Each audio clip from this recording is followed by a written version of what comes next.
ನಮಸ್ಕಾರ. ನಾನು ರಿತಿಕ್ ಕೆತ್ತಿನಮನೆ ಅಂತ ಸಕ್ರಾಯಪಟ್ಟಣ. ಇವತ್ತು ನಮ್ಮೂರಲ್ಲಿ ಸಕ್ರಾಯಪಟ್ಟಣದಲ್ಲಿ ಬ್ರಹ್ಮರಥೋತ್ಸವ ನಡೀತಿದೆ. ಶಕುನ ರಂಗನಾಥ ಸ್ವಾಮಿ ಹಾಗೂ ಚನ್ನಕೇಶವ ಸ್ವಾಮಿ ಅವ್ರದ್ದು. ಇದು ಪಂಚದಿವಸ ಸಂಕಲ್ಪ, ಅಂದರೆ 5 ದಿವಸ ನಡೆಯುತ್ತೆ ಜಾತ್ರೆ. ಮೊದಲನೇ ದಿವಸ ಗರುಡಪಟ ಕಟ್ತೀವಿ ನಾವು. ಎರಡನೇ ದಿವಸ ಕಲ್ಯಾಣೋತ್ಸವ ಹಾಗೂ ಗಜೇಂದ್ರ ಮೋಕ್ಷ ನಡೆಯುತ್ತೆ. ಮೂರನೇ ದಿವಸ ಸ್ವಾಮಿಯವರ ಬ್ರಹ್ಮರಥೋತ್ಸವ ನಡೆಯುತ್ತೆ. ಮತ್ತು 4ನೇ ದಿವಸ ಕುಂಕುಮೋತ್ಸವ ಅಂತ ನಡೆಯುತ್ತೆ.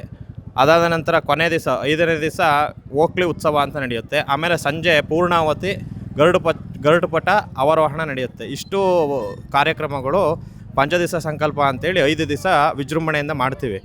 ಮತ್ತು ನಾವು ನಮ್ಮ ತಲಾಂತರದಿಂದನೂ ಮಾಡ್ಕೊಂಬಂದಿದ್ದೀವಿ. ಈಗಲೂ ಅದೇ ರೀತಿ ಮುಂದುವರಿತಾ ಇದೆ. ಹಿಂದೆ ನಮ್ಮ ಅಜ್ಜರೆಲ್ಲ ಮಾಡಿದರು.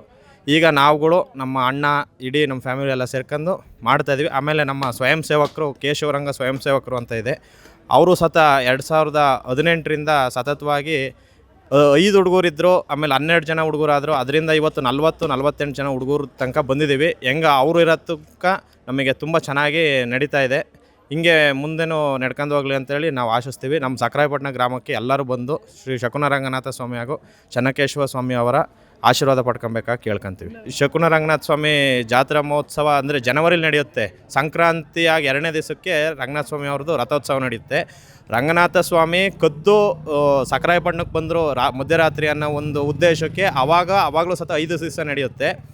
ಆವಾಗ ಬ್ರಹ್ಮರಥೋತ್ಸವ ನಡೆಯಲ್ಲ. ಏನು ಅಂದರೆ ಸ್ವಾಮಿ ರಾತ್ರಿ ಕದ್ದು ಬಂದಿದ್ರು ಅನ್ನೋ ಉದ್ದೇಶಕ್ಕೆ ಸ್ವಾಮಿಯವ್ರದ್ದು ಮಾಲೆ ಆಗ್ಬಿಟ್ಟು ಅದಾದ ನಂತರ ರಥೋತ್ಸವ ಆಗುತ್ತೆ. ಅದು ಶಾಸ್ತ್ರೋಕ್ತವಾಗಿ ಏನು ಮಾಡಲ್ಲ.